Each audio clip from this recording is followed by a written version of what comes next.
میرے والد کو لڑکیوں کا موبائل استعمال کرنا پسند نہ تھا۔ ہمارے گھر میں ابھی بھی PTCL کا فون تھا، کیونکہ میرے والد کو یہ بات بالکل پسند نہ تھی کہ موبائل لڑکیوں کے ہاتھوں میں ہو۔ میری تربیت بہت ہی دینی ماحول میں کی گئی تھی۔ میں 5 وقتہ نمازی تھی، یہاں تک کہ تہجد کی نماز بھی باقاعدگی سے پڑھتی تھی۔ دوپٹہ ہر وقت میرے سر پر میری زینت بن کر رہتا تھا۔ میری دلچسپی نہ تو فون میں تھی اور نہ ہی کسی قسم کے بے معنی کاموں میں۔ میں انگلش میں MA کر چکی تھی، کیونکہ یہ میرا شوق تھا۔ تعلیم مکمل کر کے میں آج کل گھر کے کاموں میں ہی امی کی مدد کرواتی تھی۔ میرے والدین میرا رشتہ بھی دیکھ رہے تھے، لیکن میرے پردے کو لے کر شادی سے اعتراض بھی بہت لوگوں کو مجھ سے ہونے لگا، کیونکہ انہیں ایسی لڑکی بالکل بھی پسند نہ تھی جو کہ ہر وقت دوپٹہ سر پر لپیٹ کر رکھتی ہے۔ آج کل فیشنیبل لڑکیوں کو زیادہ پسند کیا جاتا تھا۔ بہرحال میں اپنی زندگی سے بہت مطمئن تھی، لیکن میں نہیں جانتی تھی کہ میری زندگی میں ایک ایسا طوفان آ جائے گا کہ میری زندگی بالکل بدل کر رہ جائے گی۔ یہ ان دنوں کی بات ہے جب میں انگلش میں MA کمپلیٹ کر چکی تھی۔ رات کو تہجد کے وقت نماز میں مشغول تھی۔ میں تہجد کی نماز لاؤنج میں پڑھتی تھی۔ اسی وقت فون کی گھنٹی بجی۔ میرے والدین اپنے کمرے میں سو رہے تھے اور میں اپنے والدین کی اکلوتی اولاد تھی۔ جب لاؤنج میں رکھے PTCL کا فون بجنے لگا، میں نے جائے نماز تہہ کیا اور فون کے پاس آ کر بیٹھ گئی۔ مجھے حیرت تھی کہ اس وقت کس کا فون ہو سکتا ہے۔ میں نے فون اٹھایا تو کوئی نوجوان تھا۔ میں نے کہا، جی کون، کس سے بات کرنی ہے آپ کو؟ وہ کہنے لگا، جی میرا نام روحان ہے۔ میں نے کہا، آپ کو کس سے بات کرنی ہے؟ وہ کہنے لگا، آپ کی آواز بہت پیاری ہے، آپ ہی کر لیں، سخت بور ہو رہا ہوں، قسم سے۔ مجھے اس کی بات بڑی بیتوکی سی لگی تھی۔ میں نے اس سے کہا، آپ کو شرم نہیں آتی دوسروں کو اس وقت پریشان کرتے ہوئے؟ کیا لڑکی آپ کے لیے کیا تفریح کا سامان ہے؟ میں اس قسم کی لڑکی نہیں ہوں، اس لیے اپنا وقت مجھے فون کر کے ضائع مت کریں، اپنے جیسی کوئی اور آوارہ لڑکی ڈھونڈ لیں۔ یہ کہہ کر میں نے فون بند کر دیا۔ ابھی میں سوچ ہی رہی تھی کہ اپنے کمرے میں جا کے تھوڑی دیر آرام کر لوں، کیونکہ فجر کی اذان میں ابھی کافی وقت باقی تھا کہ فون کی گھنٹی دوبارہ بجنے لگی۔ میں نے فون اٹھایا اور سائڈ پہ رکھ دیا اور خود اپنے کمرے میں چلی گئی۔ میں نے سوچا جو کوئی بھی ہوگا فون بند کر چکا ہوگا، تو فجر کی نماز پڑھنے آئی تو فون ویسے ہی بول پڑا تھا۔ میں نے فون اٹھا کر دیکھا تو یوں ہیلو کہہ دیا۔ میں نہیں جانتی تھی کہ وہ شخص ابھی بھی آن لائن ہے۔ کہنے لگا، 2 گھنٹے سے آپ کی خوبصورت ہیلو کا انتظار کر رہا تھا، آپ کی آواز میں تو کوئی سحر ہے۔ میں نے آج تک کبھی کسی لڑکی کی اتنی خوبصورت آواز نہیں سنی۔ 2 گھنٹے سے فون ہولڈ کر کے میں آپ سے ہی بات کرنے کا انتظار کر رہا تھا۔ میرے لیے یہ ایک بہت بڑا دھچکا سا تھا۔ بھلا کوئی شخص 2 گھنٹے فون ہولڈ کیسے کر سکتا ہے، وہ بھی صرف اس لیے میں اس سے بات کر لوں۔ میں نے کہا، آپ کا دماغ تو خراب نہیں ہے؟ آپ پچھلے 2 گھنٹے سے فون ہولڈ میں کیوں رکھے ہوئے ہیں؟ اور مجھے تو آپ سے بات کرنی ہی نہیں تھی۔ وہ کہنے لگا، آپ کی جب سے آواز سنی ہے مت پوچھیں کہ میرے دل پر کیا گزر رہی ہے۔ آپ کی آواز میں تو کوئی جادو ہے۔ رات بھر آپ کی آواز نے مجھے سونے نہیں دیا۔ میں اس کی اس بات پر حیران رہ گئی تھی۔ میں نے فوراً سے فون بند کر دیا۔ میرا دل زور زور سے دھڑک رہا تھا۔ ایسا پہلی بار ہوا تھا، کیونکہ میں لڑکوں سے ویسے ہی بہت کتراتی تھی۔ یونیورسٹی میں بھی لڑکوں سے بات کرتی تو پورے پردے میں ہوتی تھی، اس لیے لڑکے بھی مجھ سے دور ہی رہتے تھے۔ میں نے کبھی کسی لڑکے سے بات کرنے کی کوشش نہیں کی تھی اور نہ ہی کسی لڑکے نے مجھ سے۔ آواز تو اس لڑکے کی بھی بہت اچھی تھی، لیکن میں نے اپنا سر جھٹکا اور اپنے کاموں میں مصروف ہو گئی۔ رات کے وقت جب میں تہجد کے لیے اٹھی تو عین اسی وقت فون کی بیل بجنے لگی۔ میں نے فون اٹھایا تھا، وہی لڑکا تھا۔ کہنے لگا، شکر آپ نے فون اٹھا لیا، ورنہ میں تو سمجھا تھا کہ اب آپ مجھے اپنی آواز سنانے سے بھی ترسائیں گی۔ پھر کہنے لگا، خدا کے لیے روز اپنی آواز سنا دیا کریں، میرا دن بہت اچھا گزرتا ہے۔ مجھے لگا میرا دل میرے کانوں میں دھڑک رہا ہو، دھک دھک کی آوازیں میرے کانوں میں گونج رہی تھی، میرے ہاتھوں میں نمی سی اترنے لگی تھی۔ میں نے فوراً سے فون بند کر دیا۔ فون کی بیل پھر سے بجنے لگی۔ میں نے فون اٹھا کر ہولڈ میں رکھ دیا۔ اس رات تہجد میں میرا دل نہیں لگا تھا۔ نماز کے دوران بھی میرا سارا دھیان اس فون کرنے والے نوجوان کی طرف ہی بھٹکتا رہا۔ کئی بار میں نے خود کو جھٹکا اور اپنا دھیان نماز کی طرف لگانے کی کوشش کی۔ پتہ نہیں وہ کون تھا، لیکن باتیں بڑی دل فریب کرتا تھا۔ جیسے ہی میں نے نماز ختم کی، فون بند کرنے سے پہلے ایک بار کان میں لگایا تو فون ہوٹ تھا، کسی کی سانسوں کی آوازیں آ رہی تھی جیسے کوئی سن رہا ہو۔ میں نے فون فوراً سے بند کر دیا، لیکن اس لڑکے نے فون کرنا بند نہیں کیا تھا۔ میں نے فون اٹھانا بند کر دیا تھا۔ چند دن تک میں نے فون ہی نہیں اٹھایا، لیکن چند دن بعد جب میں نے فون اٹھایا، یہ سوچا کہ آج میں اسے صاف صاف کہہ دوں گی کہ یہاں فون نہ کرے۔ جیسے ہی میں نے فون اٹھایا، ہیلو کہا، کہنے لگا، آپ نے تو مجھے زندگی بخش دی، اگر آج بھی آپ کی آواز نہ سنتا تو شاید مر جاتا۔ اس کی اس بات پر میرے اندر ایک عجیب سی کیفیت اجاگر کر دیا تھا۔ کہنے لگا، آپ کو شاید یقین نہ آئے، لیکن میں غائبانہ طور پر آپ سے محبت کرنے لگا ہوں۔ آپ سوچ بھی نہیں سکتی کہ آپ کی آواز میرے لیے کتنی اہمیت رکھنے لگی ہے۔ میں نے کہا، دیکھیں، میں اس قسم کی لڑکی نہیں ہوں، مجھے یہ سب کام نہیں پسند ہیں۔ کہنے لگا، مجھے معلوم ہے آپ بہت شریف لڑکی ہیں، اور یقین مانیں میں بھی کوئی آوارہ لڑکا نہیں ہوں، بہت شریف لڑکا ہوں۔ آپ کے علاوہ میں نے کبھی کسی لڑکی سے بات نہیں کی۔ پتہ نہیں آپ کی آواز میں ایسا کیا ہے، بار بار آپ کو فون کرتا ہوں، آپ فون نہیں اٹھاتی، تب بھی کرتا ہوں۔ آپ خود سوچیں، اگر میں کوئی ایسا ویسا لڑکا ہوتا تو اب تک آپ کو فون کرنا چھوڑ کر کسی لڑکی کے پیچھے لگ جاتا، وقت تھوڑی ضائع کرتا۔ یہ بات تو ٹھیک تھی، 2 گھنٹے وہ میری کال کو ہولڈ میں رکھتا تھا۔ اگر وہ لڑکا کوئی افیئر چلانے کا عادی ہوتا تو اب تک اس کی باتیں بدل چکی ہوتی۔ 3 مہینے بعد اس لڑکے نے مجھ سے محبت کا اظہار کیا تھا۔ اصل نام نہیں بتایا تھا، صرف ایک فرضی نام بتایا تھا۔ میں نے اسے کہا تھا کہ میرا نام فری ہے۔ وہ کہنے لگا، فری، میں آپ کی بہت عزت کرتا ہوں، میرے دل میں آپ کا ایک بہت اونچا مقام ہے۔ میں آپ کی محبت میں جس قدر آگے بڑھ چکا ہوں، مجھے نہیں لگتا کہ آپ کے بغیر سانسیں بھی لے پاؤں گا۔ کہنے لگا کہ اگر آپ کہیں تو میں اپنا رشتہ آپ کے لیے بھیجوں۔ میں نے کہا کہ ہو سکتا ہے میں آپ کو پسند نہ ہوں، آپ نے کون سا مجھے دیکھا ہے؟ کہنے لگا، آپ کا میرا روح کا رشتہ ہے، دل کا ہے، اور جب دل ایک دوسرے کے ہو جائیں تو پھر شکل و صورت اہمیت نہیں رکھتی۔ میں اس کی محبت میں پوری طرح ڈوب چکی تھی، اسے دعاؤں میں مانگتی تھی۔ میں اپنے رب سے دعا کرتی تھی کہ وہ ہر حال میں میرا ہو جائے، کیونکہ رہ تو میں بھی اس کے بغیر نہیں سکتی تھی۔ انہی دنوں میرا ایک رشتہ آنے لگا، اور انہیں میں پردے سمیت قبول بھی تھی۔ میری والدہ خوش تھی کہ شکر ہے کوئی رشتہ تو انہیں ایسا ملا جو کہ میرے مطابق تھا، لیکن میرے دل کی دنیا بدل چکی تھی۔ میں بہت پریشان تھی، اتنی بے باک نہیں تھی کہ اپنے والدین سے صاف کہتی کہ میں یہاں شادی نہیں کرنا چاہتی، بلکہ روحان سے کرنا چاہتی ہوں۔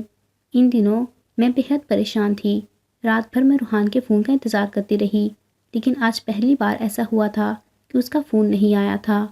2 دن بعد اس نے فون کیا تو میں رو رہی تھی، ہچکیاں لے رہی تھی۔ میں نے کہا، 2 دن سے آپ کے فون کا انتظار کر رہی ہوں، آپ نے فون کیوں نہیں کیا؟ کہنے لگا، بس میں جاب ڈھونڈ رہا تھا، ظاہر سی بات ہے آپ کے لیے رشتہ لے کر آؤں گا تو آپ کے والدین مجھ سے میرے کام کے بارے میں بھی پوچھیں گے۔ مجھے روتا دیکھ کر کہنے لگا، یوں مت روئیں، مجھ پر یہ ظلم نہ کریں، میں آپ کو روتا ہوا نہیں دیکھ سکتا۔ آپ نہیں جانتی آپ کے آنسو میرے دل میں کیا حشر برپا کرتے ہیں۔ اس کی آواز سے لگ رہا تھا کہ جیسے وہ بھی رو پڑے گا، لیکن میرے پاس کچھ نہیں تھا بتانے کو۔ میں نے رو رو کر اسے بتایا کہ میرا رشتہ کہیں طے ہو گیا۔ کہنے لگا، یہ غضب مت کیجیے گا۔ میں نے کہا، انکار نہیں کر سکتی، اس لیے آپ اپنا رشتہ بھیجیں۔ کہنے لگا، ٹھیک ہے، مجھے 2 دن کا وقت دیں۔ یہ کہنے کے بعد اس نے فون بند کر دیا۔ 2 دن بعد اس کا فون آیا تھا۔ اس وقت پیچھے ٹریفک کا بہت شور تھا۔ میں نے کہا، آپ نے بات کی اپنے والدین سے؟ کہنے لگا، ہاں ہاں کر لی ہے، بس آپ فکر نہ کریں، کل ہی میرے والدین آپ کے گھر رشتہ لے کر آئیں گے، بس مجھے آپ اپنا پتہ بتائیں۔ اس سے پہلے میں اسے ایڈریس دے دیتی، مجھے یوں لگا جیسے کہ پیچھے کوئی گاڑی کسی چیز سے ٹکرائی ہو۔ پھر روحان کے چیخنے کی آوازیں آنے لگی۔ میں روحان روحان چلا رہی تھی۔ اتفاق تھا کہ میرے والدین دونوں ہی اس وقت گھر پہ نہیں تھے۔ میں نے کہا، کیا ہوا ہے، شور کس چیز کا ہے؟ وہ اٹک اٹک کے بول رہا تھا۔ کہنے لگا، گاڑی والے نے میری بائک پر مار دیا، گر چکا ہوں، میرے سر سے اور جسم سے خون بہہ رہا ہے، فری، میرا سانس اکھڑ رہا ہے۔ وہ اٹک کے بول رہا تھا، اس قدر میں فون پر صاف سن رہی تھی۔ میں نے کہا، روحان، یہاں کوئی نہیں ہے جو تمہیں ہاسپٹل پہنچا سکے۔ کہنے لگا، فری، میں جا رہا ہوں، مجھے معاف کر دینا، جہاں تمہارے گھر والے چاہتے ہیں وہیں شادی کر لو۔ فری فری یہ کہتے ہوئے فون کٹا تھا۔ میری تو جیسے جان نکلی تھی۔ میں نے فوراً سے دوبارہ فون کیا تو ایک اور نوجوان نے فون اٹھایا تھا۔ وہ بڑا پریشان تھا۔ میں نے کہا کہ روحان کہاں ہے؟ کہنے لگا وہی لڑکا جس کا ابھی ایکسیڈنٹ ہوا تھا۔ میں نے کہا ہاں، وہ پلیز اسے ہاسپٹل لے جائیں۔ وہ شخص کہنے لگا وہ تو ایکسپائر ہو چکا ہے۔ یہ سننا تھا کہ مجھے لگا کسی نے میرے اندر سے روح کو کھینچ لیا ہو۔ میں رونے لگی، روحان روحان کہہ کر چلانے لگی۔ میرے ہاتھ سے فون گر گیا تھا۔ میں اس قدر چلا رہی تھی کہ میرے پڑوس سے ایک عورت ہمارے گھر میں آ گئی، مجھے سنبھالنے لگی۔ مجھے لگا کہ میری بھی جان میری جسم سے جدا ہو جائے گی۔ وہ نہیں مر سکتا تھا۔ وہ کیسے مر سکتا تھا؟ میں نے تو دعاؤں میں مانگا تھا اسے، تہجد میں مانگا تھا۔ میرا رب ایسا کیسے کر سکتا تھا؟ میری محبت مجھ سے کیسے چھین سکتا تھا؟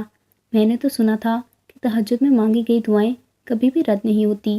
اللہ تعالیٰ اس وقت اپنے بندوں کے بہت قریب ہوتا ہے، ان کی مانگی گئی دعاؤں کو قبول کرتا ہے۔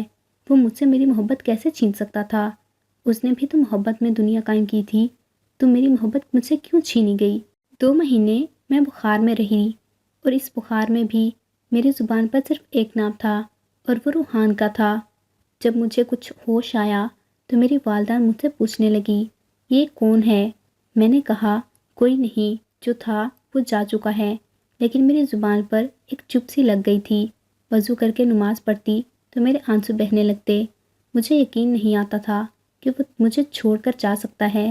بار بار مجھے فون کی گھنٹی پر یہ گمان ہوتا کہ روحان کا فون ہے۔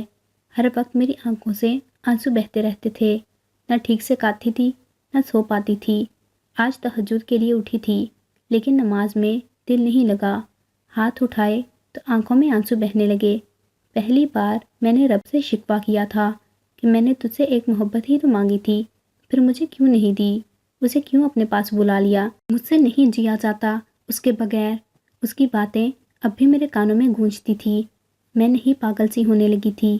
میں اپنی طرف سے لڑنے لگی تھی۔ میں نے نمازوں میں تاخیر شروع کر دی، تہجد بھی چھوڑ دی۔ آہستہ آہستہ میں نے پردہ کرنا بھی چھوڑ دیا۔ میرے دل میں کہیں نہ کہیں بات بیٹھ گئی تھی کہ میرے رب نے مجھ سے میری قیمتی چیز چھین لی ہے۔ اب میں دعاؤں میں مانگوں بھی تو کس کو مانگوں؟ میں کیوں اس کی اطاعت کروں جس نے مجھ سے میری محبت کو چھین لیا؟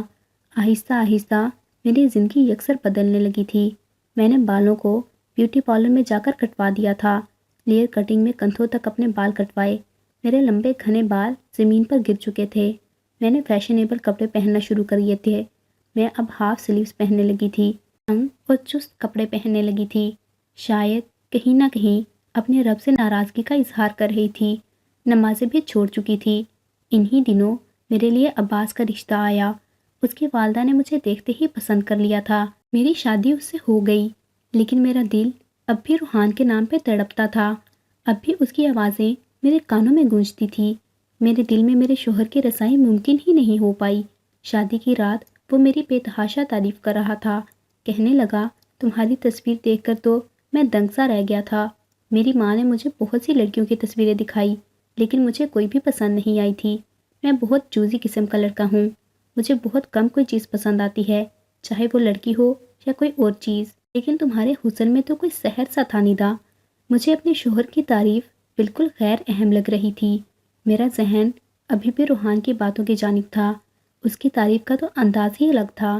بنا دیکھے اس نے مجھ سے محبت کی تھی، اور میں نے اس سے، میرے چہرے سے کوئی لگاؤ نہیں تھا اسے، بس مجھ سے محبت تھی۔ اور سامنے بیٹھا میرا شوہر میرے چہرے اور خوبصورتی پہ مرتا تھا، وہی خوبصورتی جو کہ فیشن سے اجاگر ہوئی تھی۔ ورنہ میں جانتی ہوں کہ میں اگر بنا میک اپ اور بنا تراشے ہوئے بالوں سے سر پر دوپٹہ اوڑھ کر اس کی ماں کے سامنے بیٹھتی تو اسے کبھی بھی پسند نہیں آتی۔ وہ مجھے نت نئی ساڑیاں لا کر دیتا تھا، کہتا تھا یہ پہن کر مجھے فیشن ایبل لڑکیاں بڑی پسند ہیں۔ میں وہ سب پہن لیتی تھی، لیکن بالکل چپ چپ سی رہتی تھی۔ ایک بار تو وہ تنگ آ کر کہنے لگا تم بولتی کیوں نہیں ہو؟ ارے یار، مجھ سے محبت بھری باتیں کیا کرو، میں شوہر ہوں تمہارا۔ میرا دل چاہتا ہے، لیکن میں اپنے دل کا کیا کرتی جو شاید روحان کے ساتھ ہی مٹی کے نیچے دب چکا تھا۔ میں نے کہا کرتی تو ہوں باتیں۔ کہنے لگا کیا بات کرتی ہو؟ یہی کہ آپ کھائیں گے، کیا آپ پیئیں گے، یہ کیا کوئی باتیں ہوتی ہیں؟ اس نے میرا ہاتھ پکڑا، کہنے لگا میں جتنی شدت سے تمہیں چاہتا ہوں مجھے تم ویسا جواب نہیں دیتی، بس چپ چپ رہتی ہو۔ میں نے کہا میں نے آپ کو کسی چیز سے نہیں روکا، میں چاہ کر بھی وہ محبت نہیں بھلا پا رہی تھی۔ میں چاہتی تھی کہ میں روحان کو بھول جاؤں۔ عباس مجھ سے محبت کرتا تھا لیکن میں اسے بھول ہی نہیں پا رہی تھی، بالکل بے بس تھی۔ عباس مجھے اپنے ساتھ اپنے دوستوں کے محفلوں میں لے کر جاتا، میری ساڑیاں میرا وجود چھپانے کے لیے ناکافی تھی، جبکہ اس کے دوست میری بے باک تعریف کرتے تو مسکرانے لگتا۔ ایسے ہی تو میں نے ہیرا نہیں چنا ہے، گھر آ کر بھی مجھ سے کہتا کہ میری جتنی بھی کولیگ ہیں ان کی بیویوں میں تم سب سے نمبر 1 ہو۔ تمہیں پہننے اوڑھنے کا بہت اچھے سے طریقہ آتا ہے۔ پہننا کیا آتا تھا، بس میں نے خود کو تھوڑا بے حیا کر لیا تھا۔ ان کی بیویاں ذرا لحاظ میں کپڑے پہنتی تھی لیکن مجھے کوئی پرواہ نہیں تھی۔ جیسے جیسے وقت گزر رہا تھا عباس کی محبت میں شدت آنے لگی تھی۔ شاید اس کی وجہ یہ تھی کہ میں اسے ویسا رسپانس نہیں دے پا رہی تھی جیسا وہ مجھ سے چاہتا تھا۔ میری شادی کو 1 سال بیت گیا تھا جب ایک بار عباس کا ایک دوست گھر پر آیا۔ عباس کہنے لگا یہ میرا بہت قریبی دوست ہے، بس یہ سمجھ لو کہ میرا کچھ بھی اس سے چھپا ہوا نہیں ہے۔ اس کے لیے بہت اہتمام کرنا، کھانا بنانا اور تیار بھی خوب ہونا۔ میں نے کہا ٹھیک ہے۔ میں نے پورا دن کچن میں لگا کر کھانا بنایا تھا، تیار بھی ہو گئی تھی۔ جب وہ کھانے پر آیا تو میرے کھانوں کی بہت تعریف کر رہا تھا، میں بس زبردستی مسکرا رہی تھی۔ وہ دونوں آپس میں اپنے لڑکپن کی باتیں کرنے لگے، اپنی جوانی کے قصے سنانے لگے۔ عباس کے دوست کا نام روحان تھا۔ میں پہلی بار اس کا نام سن کر چونکی تھی، پھر اس کی آواز مجھے کچھ مانوس سی لگ رہی تھی۔ کہنے لگا بھابھی آپ کے ہاتھ میں جادو ہے، بہت زبردست کھانا بنایا ہے۔ میں نے کہا بہت شکریہ۔ جب بھی عباس اسے روحان روحان کر کے بات کرتا میرا دل ایک عجیب لے میں دھڑکنے لگتا تھا۔ یہ نام تو میری روح میں بسا ہوا تھا۔ اس نام کو سن کر میرے دل کی دھڑکن بہت تیز ہو جاتی تھی، میری آنکھوں میں آنے والی نمی میں روک نہیں پاتی تھی۔ بہرحال میں نے سوچا کہ میرا یہاں سے اٹھ جانا بہتر ہے۔ میں نے ان کے لیے کھانے کے بعد چائے بنائی۔ چائے رکھ کر میں عباس سے کہا میں آرام کرنا چاہتی ہوں۔ اس کے دوست نے کہا بھابھی آپ کہاں جا رہی ہیں؟ ارے بیٹھے نا، بڑے مزے کا قصہ سناتا ہوں آپ کو۔ عباس نے بھی میرا ہاتھ پکڑ کر مجھے اپنے پہلو میں بٹھا لیا۔ وہ کہنے لگا جانتی ہیں ایک بار کیا ہوا؟ ایک بار ایک نیک نمازی لڑکی سے ہماری بات ہو گئی۔ اصل میں ہم لوگ رات میں اکٹھے ہی سویا کرتے تھے، ہمیں شرارت سوجی، ہم نے ایک نمبر ڈائل کیا تو اس لڑکی نے اٹھایا۔ وہ بڑی نیک بارسا اپنے آپ کو ثابت کر رہی تھی، کہہ رہی تھی کہ میں بہت شریف لڑکی ہوں، اپنے جیسی لڑکی ڈھونڈو، اس سے دوستی کرو۔ کہنے لگا کہ عباس کو اس بات پر بڑا غصہ آیا۔ یہ کہنے لگا اب تو میں اس سے اپنی محبت میں پاگل کر کے ہی چھوڑوں گا، سمجھتی کیا ہے خود کو؟ لڑکی مرد کی 4 میٹھی باتیں سن کر موم ہو جاتی ہے، ساری نیک نیتی ایک سائڈ پہ ہو جاتی ہے۔ ہمیں پی ٹی سی ایل میں ایک کال فری پڑتی تھی اور ہم نے اس کا پورا فائدہ اٹھایا تھا۔ اس نے جیسے جیسے مجھے بتایا مجھے اپنا سانس اٹکتا ہوا محسوس ہوا۔ کہنے لگا اس نے اس لڑکی سے بے تحاشا صاف ستھری محبت کا چکر چلایا تھا۔ وہ تو اس کی محبت میں پاگل ہو گئی تھی، لیکن وہ اس قدر سنجیدہ ہو جائے گی اندازہ نہیں تھا۔ وہ تو اس کی خاطر اپنا آیا ہوا رشتہ بھی ٹھکرانے کو تیار تھی۔ جب اسے لگا کہ لڑکی گلے پڑنے والی ہے، پھر نیک نمازی ہے، اس کے سرکل میں چل نہیں سکتی، پھر اس نے دیکھا بھی نہیں تھا کہ خوبصورت ہے کہ نہیں۔ کچھ اس لڑکی نے بھی اسی شک ڈال دیا تھا کہ اگر میں آپ کو پسند نہیں آئی تو آپ کیا کریں گے؟ عباس کو لگا کہ شاید واجبی شکل و صورت کی ہوگی، اس مصیبت کو اپنے گلے ڈال رہا ہوں۔ بس اس کی ضد ویسے بھی پوری ہو چکی تھی۔ وہ لڑکی نیک نام کا چھلکتے اسے سنا چکی تھی، اس کے باوجود اس کی محبت میں ڈوب چکی تھی، اور پھر عباس کی دلچسپی بھی ختم ہو چکی تھی۔ لیکن وہ لڑکی کچھ زیادہ ہی سنجیدہ ہو چکی تھی، اس لیے اس نے سوچا کہ اگر یہ یوں اپنی اصلیت بتائے گا تو وہ لڑکی اسے ساری زندگی بددعائیں دے گی، اور بددعائیں سے اسے بڑا ڈر لگتا ہے۔ اس لیے اس نے ڈرامہ کھیلا۔ ہم نے مین روڈ پر اس لڑکی سے بات کی، پھر ایسا شو کروایا کہ جیسے روحان کا ایکسیڈنٹ ہو گیا ہے اور وہ مر گیا ہے۔ یہ کہہ کر وہ کہکے لگانے لگا۔ عباس بھی ہنس رہا تھا۔ کہنے لگا اس لڑکی کے چیخنے چلانے کی آوازیں آ رہی تھی، وہ رو رہی تھی، مجھے لگ رہا تھا کہ جیسے میں مر رہا ہوں۔ یہ کہہ کر عباس ہنسنے لگا۔ میں یوں تھی جیسے پتھر کی مورت بن چکی ہوں۔ کہنے لگا پھر اس نے فون کاٹ دیا اور دوسرا فون میں نے اٹھایا تھا۔ میں نے اس لڑکی سے کہہ دیا کہ روحان مر چکا ہے۔ وہ لڑکی روئے جا رہی تھی، پھر فون کٹوا دیا 2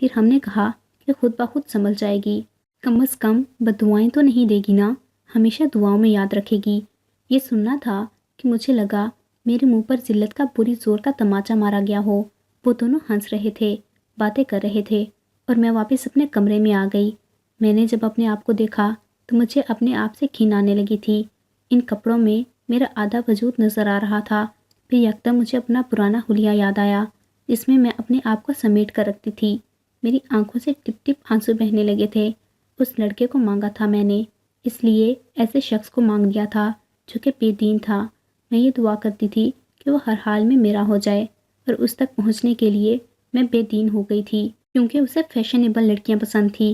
اس لیے میرے سر سے دوپٹہ اترا، میری تہجد مجھ سے چھین لی گئی، میری نماز مجھ سے دور ہو گئی، میرے تن سے کپڑے آہستہ آہستہ اتر کر حجابی میں تبدیل ہو گئے۔ آج میں اس کی خواہش کے مطابق بن کر اسے ملی تھی۔ میری وہ دعا قبول ہوئی تھی جو میں نے تہجد میں مانگی تھی، اور میں جائے نماز پر اپنی اس مانگی ہوئی دعا پر پھوٹ پھوٹ کر رو رہی تھی۔ قصور تو میرا ہی تھا، میری غلط دعا تھی۔ میں نے واسطے دے کر اپنے رب سے اسے مانگا تھا، جس کے مطابق بننے کے لیے میرا رب مجھ سے دور ہو گیا تھا۔ جب عباس کمرے میں آیا تو میں ہچکیوں سے چسکیوں سے روئے جا رہی تھی۔ مجھے جائے نماز پر دیکھ کر کہنے لگا، تمہیں کیا ہوا؟ جیسے ہی اس نے مجھے ہاتھ لگایا، میں نے فوراً سے اس کا ہاتھ چٹک دیا۔ میرے یوں ہاتھ چٹکنے پر وہ حیران ہوا تھا۔ کہنے لگا، تمہیں کیا ہوا ہے؟ میں نے کہا، مجھے تمہارے ساتھ نہیں رہنا، مجھے طلاق چاہیے۔ عباس میرا تنفس بری طرح سے چل رہا تھا۔ مجھے لگ رہا تھا میں اپنے آپ میں نہیں ہوں۔ ہذیانی سی کیفیت مجھ پر طاری ہونے لگی تھی۔ میں نے کہا، تمہاری محبت نے مجھ سے میرا سب کچھ چھین لیا، میری نمازیں، میری تہجد، میرا پردہ، یہاں تک کہ مجھ سے میرا رب چھین لیا۔ میں نے اس کا گریبان پکڑ لیا، اسے پوری طرح سے جھنجھوڑنے لگی۔ میں نے کہا، کیوں کیا تم نے میرے ساتھ ایسا عباس؟ وہ حیران آنکھوں سے مجھے دیکھ رہا تھا۔ میں نے کہا، تم نے میری زندگی برباد کر کے رکھ دی۔ تمہارے لیے میں ایک تفریح تھی؟ تم نے فون پر مجھ سے باتیں کر کے مجھے اپنی محبت میں مبتلا کیا۔ مجھے کیا پتا تھا کہ تم یہ سب ڈرامہ رچا رہے ہو؟ میں نے غلطی سے اپنے رب سے تمہیں مانگ لیا، یہ میری سب سے بڑی غلطی تھی۔ میں نے تمہیں رو رو کر مانگا تھا عباس۔ میں نے کہا تھا کہ تم مجھے ہر حال میں مل جاؤ، کیونکہ میں نے تم سے سچی محبت کی تھی۔ تمہاری خاطر میں نے اپنے رب کو، اپنے آپ کو، اپنی عبادت کو پشت ڈال دیا تھا۔ میں نے اپنے رب کو ناراض کر دیا۔ وہ مجھے حیرت سے پھٹی پھٹی آنکھوں سے دیکھ رہا تھا۔ میں نے کہا، میرے لیے ان دنوں ایک نیک دیندار لڑکے کا رشتہ آیا تھا۔ اگر میں تم سے محبت نہ کرتی تو آج اس کی بیوی ہوتی، میری زندگی پاکیزگی میں گزر رہی ہوتی، لیکن میں نے پھولوں کو چھوڑ کر انگارے چن لیے۔ میں نے کیوں تمہیں اپنے لیے تہجد میں مانگا تھا؟ اور میں رو رہی تھی، گمسم تو وہ بھی ہو چکا تھا۔ میں نے کہا، نہیں، مجھے تمہاری جیسی زندگی نہیں کرنی، مجھے بے حیائی میں نہیں گزارنی زندگی، مجھے تمہارے ساتھ نہیں رہنا، کیونکہ تمہارے ساتھ رہ کر میں مزید گناہوں میں دھنستی چلی جاؤں گی۔ مجھے آزاد کر دو اپنی محبت سے اور اس رشتے سے بھی۔ مجھے اس زندگی سے، اس ماحول سے، تم سے اور اس کمرے سے کھن سی محسوس ہو رہی ہے۔ میرا دم گھٹ رہا ہے عباس، مجھے سانس نہیں آ رہی۔ میں بری طرح چلا رہی تھی، یہاں تک کہ عباس کا دوست بھی ہمارے کمرے میں آ چکا تھا۔ شاید دروازہ لاک نہیں تھا۔ میرے چیخنے چلانے کی آوازیں سن کر وہ آ گیا تھا۔ مجھے نہیں پتا تھا میں کب یہیں چلاتے چلاتے ہوئے بے ہوش ہو گئی تھی۔ جب مجھے ہوش آیا تو میں ہاسپٹل کے ایک وارڈ روم میں تھی۔ عباس میرے دونوں ہاتھ پکڑے میرے پاس ہی بیٹھا ہوا تھا۔ جیسے مجھے ہوش آیا میں نے اپنا ہاتھ اسے چھڑوایا تھا۔ کہنے لگا، میری بات سنو۔ میں نے کہا، کچھ نہیں سننا مجھے تم سے، مجھے میرا رب ٹھیک ہے، مجھے تمہارے ساتھ نہیں رہنا۔ مجھے بہت بڑا دھوکہ دیا ہے تم نے۔ اپنے وہ سال جو اپنے رب کی رضا میں گزارنے تھے میں نے تمہاری چھوٹی محبت میں گزار دیے۔ مجھے آزاد کر دو، مجھے تمہاری شکل سے بھی نفرت ہے۔ دوبارہ رونے لگی تھی میں۔ کہنے لگا، مجھے معاف کر دو، مجھے نہیں پتا تھا۔ میں نے کہا، اگر میں نہ ہوتی، کوئی اور لڑکی ہوتی، تب بھی زندگی تو اس کی بھی برباد ہو جاتی۔ مجھے سمجھ نہیں آتی کہ تم لڑکے ایسی حرکتیں کرتے کیوں ہو۔ شاید تمہیں احساس نہیں کہ لڑکی اپنی پہلی محبت کبھی نہیں بھولتی۔ تم مجھ سے پوچھتے تھے نا کہ میں تمہیں تمہاری محبت کا جواب کیوں نہیں دیتی؟ ویسے کیوں نہیں دیتی جیسے تم حق رکھتے ہو؟ اس لیے کہ میرے دل میں میری پہلی محبت تھی۔ غلطی میری تھی جو میں نے تمہیں دعاؤں میں مانگا۔ میں نے کیوں تمہیں مانگا؟ کہنے لگا، خدا کے لیے اتنی ٹینشن مت لو، پہلے ہی 2 دن بعد تمہیں ہوش آیا ہے۔ تمہارا نروس بریک ڈاؤن ہوا تھا۔ اگر مزید تم اس کیفیت میں رہی تو تمہیں کچھ بھی ہو سکتا ہے۔ میں نے کہا، کاش کہ مجھے ہو جائے۔ میں نے تمہارے روپ میں اپنے رب کی نافرمانی مانگ لی تھی، مجھے یہی سزا ملنی چاہیے۔ جیسے ہی میری طبیعت سنبھلی تھی، میں اپنے والدین کے گھر آ گئی تھی۔ عباس مجھے روز فون کرتا تھا، لیکن میں اس کا فون نہیں اٹھاتی تھی۔ مجھ سے ملنے آتا تھا، میں اس سے بات نہیں کرتی تھی۔ ہر وقت میں جائے نماز پر بیٹھی اپنے رب سے روتے ہوئے معافیا مانگتی، اسے راضی کرنے کی کوشش کرتی رہتی۔ اس بار جب عباس گھر میں آیا تو شلوار قمیض میں ملبوس تھا۔ پہلی بار میں نے اسے شلوار قمیض میں دیکھا تھا۔ چہرے پر شیب بھی بڑی ہوئی تھی۔ مجھے کہنے لگا کہ میں نے اپنے رب سے توبہ کر لی، اپنی زندگی بدلنا چاہتا ہوں۔ میں آج کے بعد کبھی فیشن کے لیے نہیں کہوں گا، لیکن میرے ساتھ واپس چلو۔ تم جیسے ہی چاہو گی زندگی گزارو، میری طرف سے تم پر کوئی روک ٹوک نہیں ہوگی۔ میں اس کی نم آنکھوں کو دیکھ کر عباس کے ساتھ واپس چلی گئی، لیکن اب بھی میں اسے وہ محبت نہیں دے پا رہی تھی جو اس کا حق تھا، اور اب میرے دل میں یہ پشیمان ہے اور شرمندگی موجود تھی کہ میں نے غلط دعا مانگی۔ کاش کہ ہم اپنی دعاؤں کو درست کر لیں اور یہ دعا کریں کہ جس میں میرا رب راضی ہے مجھے بھی اسی میں راضی کر دے۔